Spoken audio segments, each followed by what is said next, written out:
tutorial. So another important question and easy question మన దాంట్లో. So please subscribe the channel and click the bell icon for very important questions. So ఇందులో వచ్చేసి జాకోబీస్ iteration method అనమాట. So జాకోబీస్ iteration method అనేది ఎలా solve చేస్తాం అనేది చాలా అంటే చాలా ఈజీ. సో చూడండి, నేను చెప్తాను. మనకు ఒక సిస్టమ్ ఆఫ్ ఈక్వేషన్స్ ఇచ్చి ఎన్ని డెసిమల్స్ వరకు కనుక్కోమని చెప్తాడు. So 3 decimal values చెప్పమంటాడు.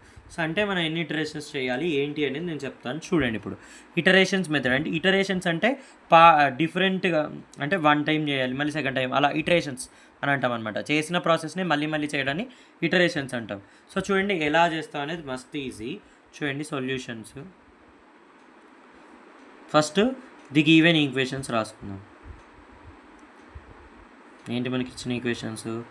8x - 3y + 2z is equal to 20. Okay, 4x + 11y - z is equal to 33. 6x + 3y + 12z is equal to 35 అనేదాన్ని ఫస్ట్ రోమన్ నెంబర్ 1 అనుకోండి ఈక్వేషన్స్ని. సో ఇప్పుడు మనం కరెక్ట్గా చెక్ చేసుకోవాల్సింది ఏంటంటే, since the diagonal elements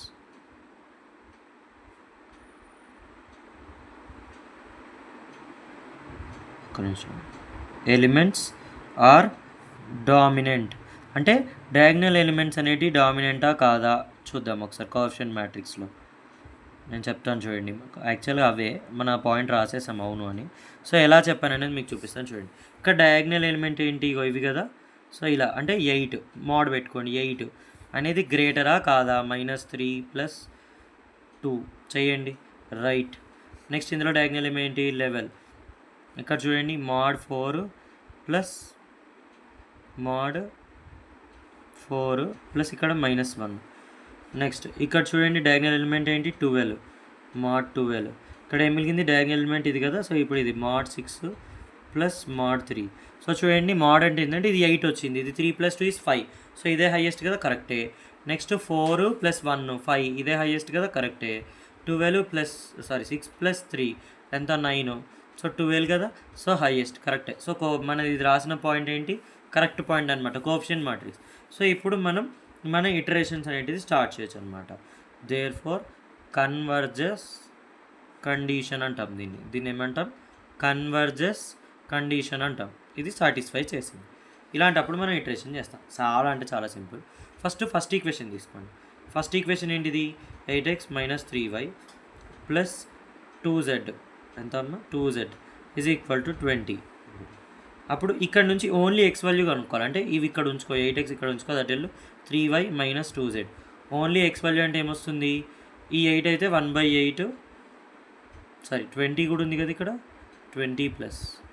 so 1/8 20 + 3y - 2z అనేది ఉంటుంది. ఇది ఫస్ట్ ఈక్వేషన్ అనుకోండి.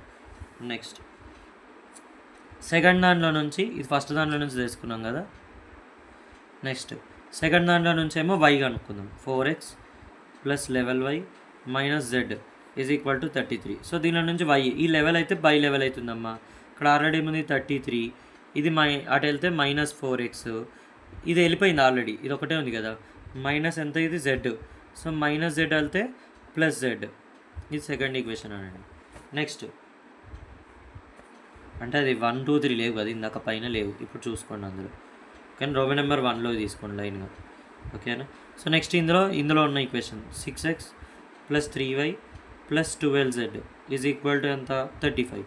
దీనిలో నుంచి ఓన్లీ z రాయాలి, దీంట్లో నుంచి 12z కదా. సో 12z అంటే ఏంటి? 12 అనేది 1/12 అవుతుంది అటు వెళ్తే. ఆల్రెడీ అక్కడ 35, ఇది అటు వెళ్తే -6x - 3y. సో ఇది థర్డ్ ఈక్వేషన్. సో ఇలా చేస్తాం. సో ఇప్పుడు మన ఫస్ట్ ఇటరేషన్ అనేది స్టార్ట్ అవుతుంది. ఎలా చేస్తామో చూడండి. ఫస్ట్ ఇటరేషన్లో ఏం లేదు, లెట్ పుట్ ఆల్రెడీ x అనేది మనం తీసుకున్నాం కదా, దాంట్లో y = 0 పెట్టండి, అలాగే z = 0 పెట్టండి ఫస్ట్ దాంట్లో, ఓకేనా. మనం ఫస్ట్ దాంట్లో x తీసుకున్నాం కదా. సో x ఏమొచ్చినుండే మనకి? ఇప్పుడు మనం ఓన్లీ x తీసుకుంది 1/8 20 + 3y - 2z అనేది వచ్చినుండే, ఓకేనా. సో అప్పుడు మనకి x = ఏమవుతుంది? 1/8 20 ప్లస్ ఇది 0నే అయిపోతుంది, మైనస్ ఇది కూడా 0నే అయిపోతుంది. సో ఎక్స్ ఈక్వల్ టు ఏమవుతుంది 20/8 అంటే ఎంత 2.5. నెక్స్ట్ దీన్ని x1 అనాలన్నమాట. అప్పుడు ఇది ఈక్వేషన్ కదా, మనం వాల్యూ సబ్స్టిట్యూట్ చేసేటప్పుడు x1 అంటాం.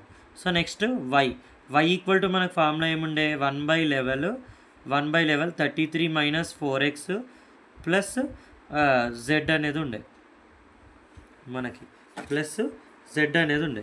సో ఇప్పుడు దీనిలో y1 అంటే ఈ వాల్యూ సబ్స్టిట్యూట్ చేసిన 1/11. నెక్స్ట్ నేను ఏమంటున్నా 33 మైనస్ x వాల్యూ ఎంత వచ్చింది ఆల్రెడీ వచ్చేసింది కదా, అది సబ్స్టిట్యూట్ చేసుకోండి ఇంటూ 2.5. z వాల్యూ అనుకున్నాం కదా 0 అని, అది ఇక్కడ సబ్స్టిట్యూట్ చేసుకోండి.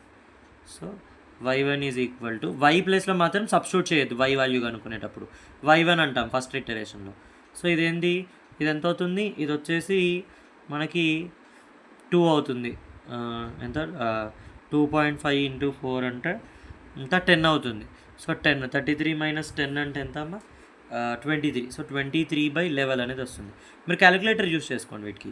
2.091 అనేది వస్తుంది వాల్యూ. నెక్స్ట్ z1 చాలా ఈజీ. సో జెడ్కి ఏముండే 1/12 35 మైనస్ 6x ఉండే, x అంటే ఎంత 2.5 మైనస్ 3z ఉండే. సో z అంటే ఎంత వచ్చింది, ఇప్పుడు వచ్చింది కదా వాల్యూ సబ్స్టిట్యూట్ చేసుకోండి. లేనప్పుడు 0 వాల్యూ వస్తే సబ్స్టిట్యూట్ చేసుకుంటే వెళ్ళిపోవాలి. ఏ వాల్యూ కనుక్కుంటామో దానికి 1 పెట్టుకోవాలి అంతే. సో దీన్ని మీరు చేస్తే మీకు వచ్చేసి ఎంత వస్తుందంటే 1.414 అనేది వస్తుంది. ఓకేనా. సో ఇలా 3 డెసిమల్లో కనుక్కున్నాడు కాబట్టి 3 ఇటరేషన్స్ చేయండి. ఓకేనా.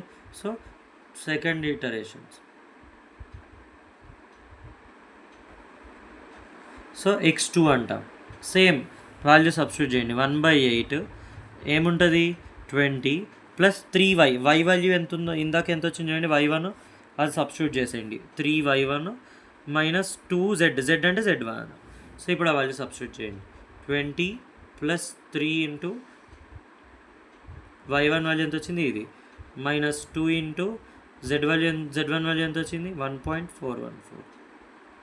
సో ఇలా సబ్స్టిట్యూట్ చేసుకోండి, మీకు ఇది 2.998. క్యాలిక్యులేటర్ యూస్ చేయండి మీరు వీటికి. ఓకేనా. నెక్స్ట్ y2 అంటే మనకు 1/11 33 మైనస్ 4x అంటే x2. ఇప్పుడు x2 వచ్చేసింది కాబట్టి x2, కానీ ఇంకా z రాలేదు కదా, సో అందుకని z1 మేము ఉంచుకుంటాం. 1/11 33 మైనస్ 4 ఇంటూ x2 ఎంత వచ్చింది 2.998 ప్లస్ z1 ఎంత వచ్చింది 1.414. సో ఇది వచ్చేసి 2.014 అనేది వస్తుంది. నెక్స్ట్ z3, అది z2. సో z2 ఎలా వస్తుంది చూడండి, మీకు 1/12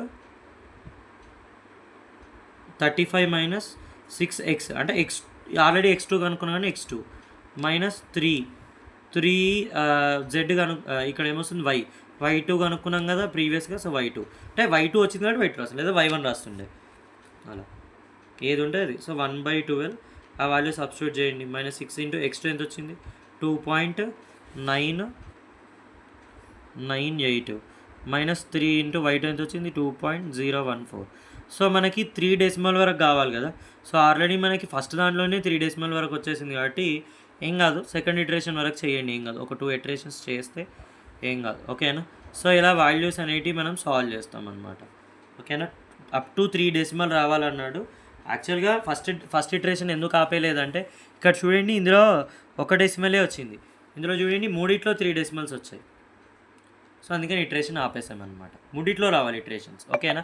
సో ఇలాంటి మోస్ట్ ఇంపార్టెంట్ ప్రీవియస్ క్వశ్చన్ అనమాట ఇది, మనకి ఇంతకుముందు కూడా వచ్చింది. So please try to subscribe the channel and press the bell icon, అప్పుడు మీకు చాలా క్వశ్చన్స్ అనేటివి రీచ్ అవుతాయి.